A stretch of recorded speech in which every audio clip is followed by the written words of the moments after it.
we are continuing Digital Davos with David Doss, manager and founder from CKC Fund. And I see he is already online.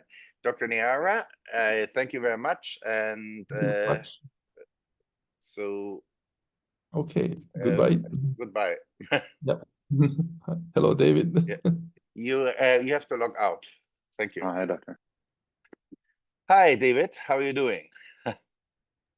Doing well, thanks. How about you? Good. David, thank you very much. So it's always interesting to speak with you about crypto. And thank you for putting up the Digital Davos logo. I still have the main company logo. So we have everything presented. I'm interested when our third moderator comes on, Anand Singh, which I see he's listening to us, but has to be quiet till his panel is on. So I'm interested what kind of logo he was choosing. Okay, so David, thanks for joining us. And let's dive right away in. We have only half an hour or 27 minutes because I was going over. And let's speak about the latest development in crypto. David Doss manage a crypto fund under Chainblx. Could you quick describe what kind of fund you are managing and a little bit introduce yourself to our audience? Yeah, so briefly on CKC, we basically focus on diversification and active management in the crypto asset space. So I think a lot of people kind of joined into crypto, kind of investing into very, very early stage projects. But now we're really seeing with the Bitcoin ETF, Ethereum ETF, we're starting to see more of a mature phase in the overall adoption cycle here, where people are increasingly looking to basically invest into kind of more of the blue chip and mid cap projects in ways that are more in keeping with traditional investment approaches, the tried and true approaches that people take in investing in stocks, bonds, real estate, things like this. So, and then in terms of my background, I've been in the crypto space for about 7 going on 8 years, worked on blockchain initiatives with Citibank, Gemini, and various other players in the space. This is great. So let's speak a little bit about your vision. I see there's a lot of volatility and in the market for crypto. I mean, everyone is right now freaking out because it was declining 17%. But when you see it over the last 5 months, it was also climbing up over like 100% or 50%. So it was going for 40 to 80 or 70, for 40 to 70, now down to, please speak about why we witnessed the last volatility. Yeah, so this is something that we like to talk about also in terms of actively managed funds that and actively managed strategies in general that oftentimes what is simple or straightforward is not easy. So it's very, very easy to say, you know, buy low, sell high. But in crypto in particular, where it's super volatile, it's very difficult to do in practice, where it's very, I would say, very easy for people to get spooked by the level of volatility. That said, you raised some great points there, just looking at where the market has been overall. That right now we're about double what the prices were this time last year, right? But interestingly enough, we're around at the same point in terms of the fear and greed index, for example, where right now we're closer to kind of fear-based investing than greed-based investing. So all things being equal, we are at a very interesting point in the market where we've seen tremendous growth, but a bit of a pullback. Largely speaking, though, metrics like the Fear and Greed Index, or also metrics like Bitcoin Dominance Index, are really indicating that we're still very likely in a bull market. So a smaller period of kind of downward trending volatility right now seems to be let's say temporary, but also something that's a necessary and healthy correction. So when we are looking at the crypto market, when we are looking at the Nasdaq, on the Dow, and we are looking at how, or S&P 500 index, we are seeing that only 5 companies really were accounting for the whole profit of the market within the last year. How does it look in the crypto market? How is it a combined effort from all the altcoins, or is only one, or is there some superstars and the rest tanks? How is the correlation between the coins? Yeah, so it's a really interesting question, and it depends on where we are in the cycle. So as I alluded to previously, right now, the Bitcoin Dominance Index is at as lower than it has been for some time. So Bitcoin has really been leading the charge over the past roughly 6+ months. However, what often has occurred in the past is that Bitcoin will basically run up the first, but then that altcoins, other cryptocurrencies, of which there are thousands and thousands out there, they will start to really catch up during kind of the height of a bull market. So so far, Bitcoin has performed, I would say, quite strongly. Maybe a little bit similar to what you're talking about in the stock market, where some of the the real blue chips tend to perform strongly in certain conditions. But now we're starting to see a turn to where altcoins are gaining more dominance. So in this next phase of the cycle, we're very likely to see that trend reverse to a certain extent. Speaking about diversification from investment portfolios, cryptocurrencies alone, Bitcoin alone, could be compared to a significant company and would justify around 4 to 10% of each portfolio to hold only in cryptocurrencies when we would go after the modern portfolio theory. Of course, we all know we have to look about internal valuation. We have to look about the alpha, the specific risks. Can you speak a little bit in the global setting of investment? What is the correlation between Bitcoin and other assets in your portfolio, and how much would you think would theoretically, under the theories, we don't give investment advice here, but in theory, from academic principles, should be held in crypto, and what are the reasons for regarding better value and diversification? Yeah, so this, I think, also ties into a point you were making previously about, for example, the stock market, right? So there's often kind of a strong focus on some of the top assets in the stock market, right?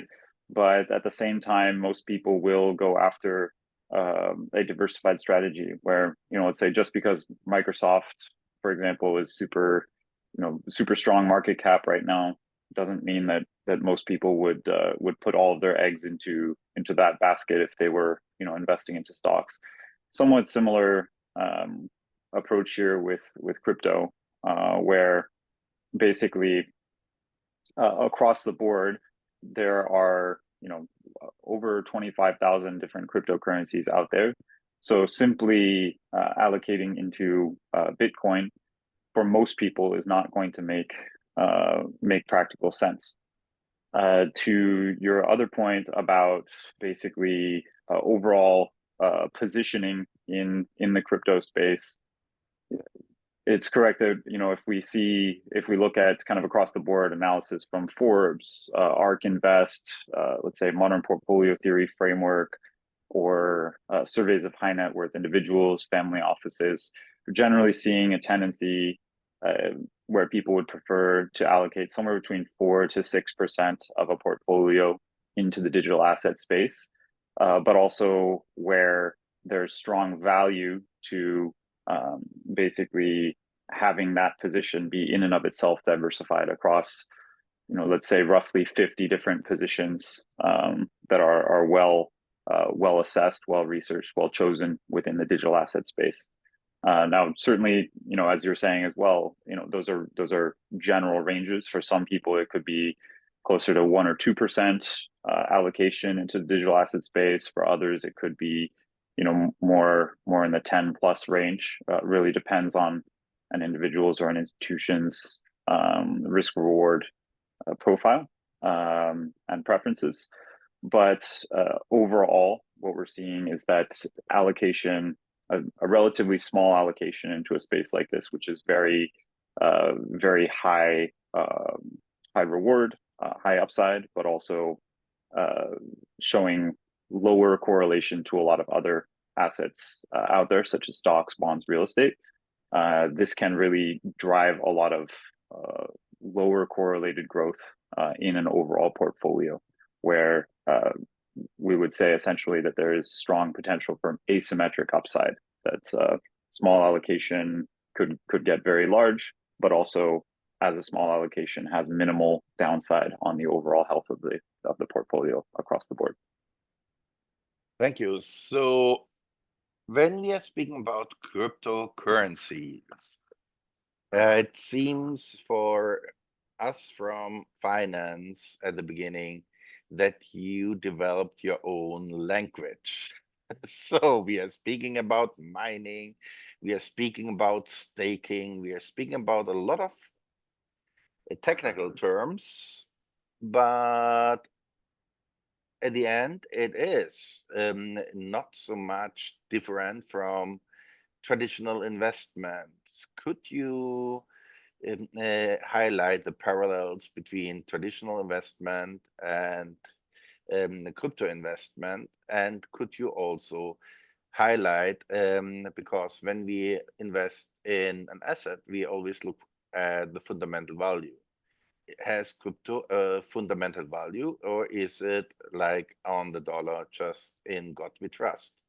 So what makes the crypto market, a coin, really valuable, and what are the mechanisms which can be compared to the traditional financial mechanism?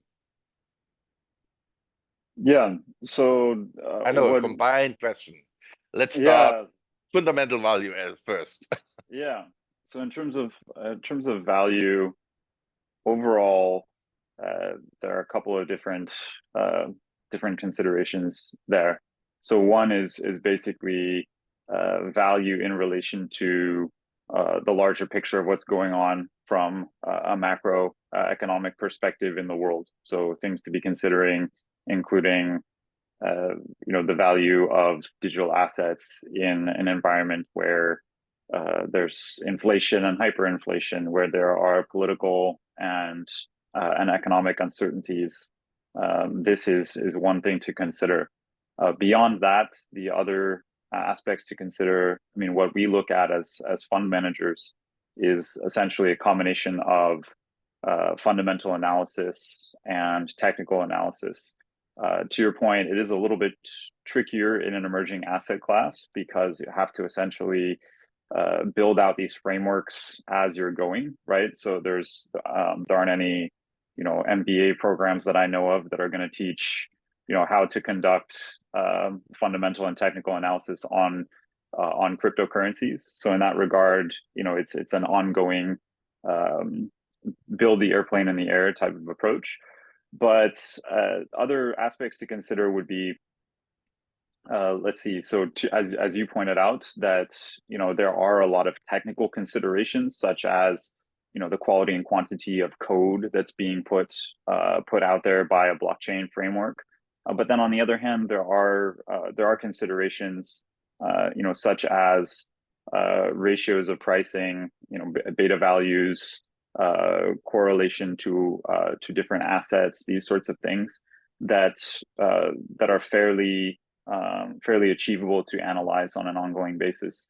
So at the end of it, I think that the value, important to remember about value, is that there are many different types of value in the digital asset space. And that's related to why I personally prefer to use the term digital assets, because these are not all designed or meant to be used as currencies. So some of them, for example, are optimized for use in smart contract platforms, or for use as facilitators of decentralized file storage, or there's some really exciting use cases coming out around, let's say, DePIN, or decentralized physical infrastructure, of using blockchain for hyper-local weather forecasts, or there are use cases of using a blockchain and digital assets for real-world assets, such as tokenizing real estate, or tokenizing T-bills. A very, very wide range of use cases and problems that are looking to be solved.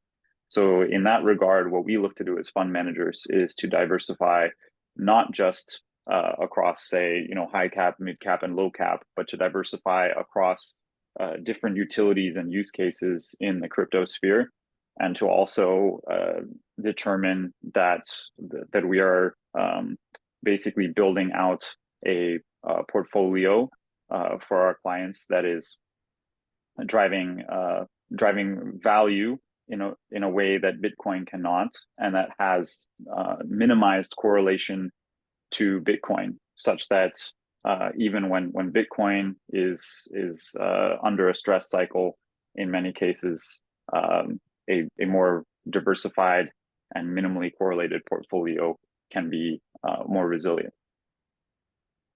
Okay, this is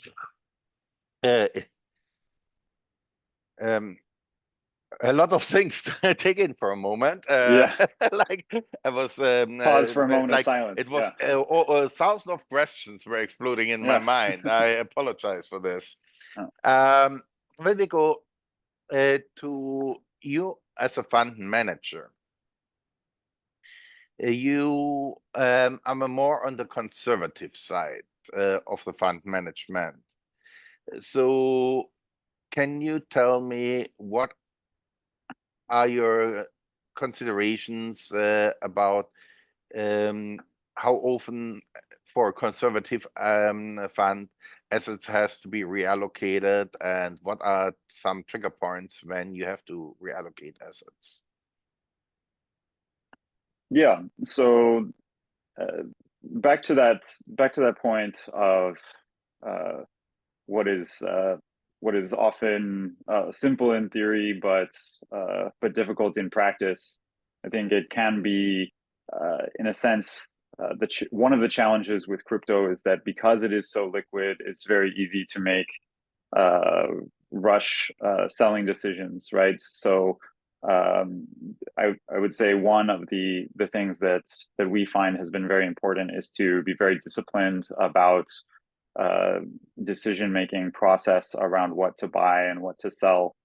To that point, I think a lot of people got introduced into crypto investing in what I would say are kind of polar opposite extremes. So you have on the one side kind of ultra early stage VC style crypto investing of going into ICO or kind of IPO, or rather initial coin offering or similar, so initial exchange offering, other type of basically pre-sale type of environments that were very illiquid, and like generally many VC type of investments, these can be 10, 15 plus years before a return is really realized, and also something where maybe 90+% of assets invested into could basically go down in value. So you're really kind of in those types of investment styles aiming to find a couple of real gems and assuming that the rest will lose value.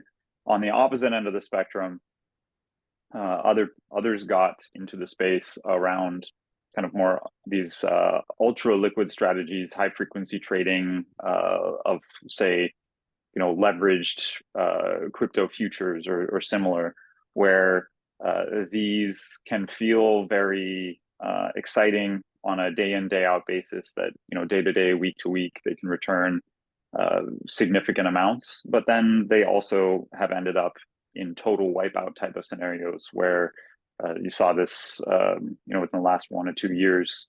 A number of major players in the space using these types of strategies just went completely to zero, or worse than zero, declaring bankruptcy, these sorts of things. So in that regard, what we're looking to do in a lot of our systems that we are building out is to kind of navigate the middle ground between those two, of high liquidity, but also minimal leverage, maximal diversification, optimizing beta values, these sorts of things, where ultimately we're building out strategies for the medium to long term, where we want for this to remain liquid as a source of stability for an investor, but we also really want to make sure that we can optimize returns over a 2, 3, 4 year time horizon, in a way where looking back on this can really drive that type of outsized value for an investor, even if they are, say, allocating a small percent of their portfolio into an asset class like this. Thank you. Seeing that your fund is located in the Cayman Island, and I would like and pick up on one comment which you just did, security for the investors. And when we speak about security, of course, in FNU asset classes, there are like a lot of bad players in, and then there are serious good players in. So I know that your team increases steadily from reputable firms like BlackRock and so on. So what you think, or what do you do to mitigate investors' risks within your firm or within your fund? And what do you think is the good practice on this? Yeah, so there are several layers to that, right? So for one thing, what you alluded to about Cayman, I mean, we were really impressed with kind of the level of investor protections within the Cayman private fund structure, for example, that there are these restrictions on the use of high risk futures. There are restrictions on the use of leverage, working with a platform partner such as Chainblx that can kind of facilitate oversight to mitigate risk in those types of areas. Also, what we liked about Cayman was things like mandatory third-party audits, which are not the case in a lot of other jurisdictions, and a clear digital asset framework, where there are many other jurisdictions out there that really have not yet implemented digital asset regulatory framework. So ultimately, I think it can be a little bit counterintuitive in some ways, but when some people think about a jurisdiction like Cayman, they can often think of kind of these bad 1980s action movies sort of situations, but really at the end of the day, in 2024, Cayman has some of the best, in my opinion, investor protections and digital assets investing frameworks out there on the market. Beyond that, in terms of mitigating risk for investors, like I've mentioned before, really going after true diversification across multiple different frameworks, ranging from diversification across market cap, across utilities and use cases, also diversification across price behavior, making sure that these assets are not just trailing Bitcoin in terms of their price behavior. these are all really significant things. Also, ongoing analysis and review. I mean, we meet as an investment committee to conduct this research and these decisions together as a group. And then beyond that, also, I think another thing that is very important is to be able to use things like insured third-party platforms, custodians that can provide mitigation against loss in case of the kinds of scary things that you read about in the news, as well as multi-signature sign-off from different team members, different partners, these sorts of things that can really help in terms of legacy planning and preventing crises from happening in the first place, but also managing crises and stresses within the market. I mean, I saw from your companies the strict SOPs which you have in regards to which kind of wallets can be used, how long money can be on exchanges, how much money can be even on a bank account without being converted in a more secure asset class. So you were not hit by FTX and any other of these disasters. So certainly, to your point, there are a lot of things to be considering. It's like I'd mentioned before, if something is common sense, make it common practice. So, as you were mentioning about exchanges, there's been a lot of issues around holding assets on exchanges. So moving as many assets as possible into cold storage, insured custody, these sorts of things is really, I'd say an industry best practice for sure.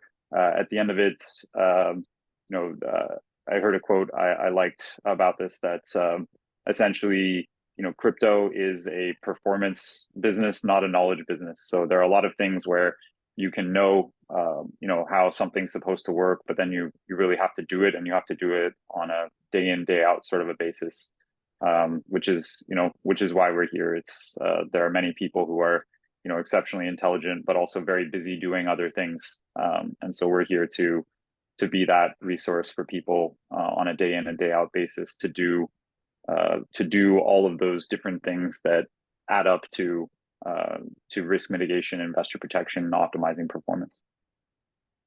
Thank you very much. We had David Oss from CKC Fund, and thank you very much to New York.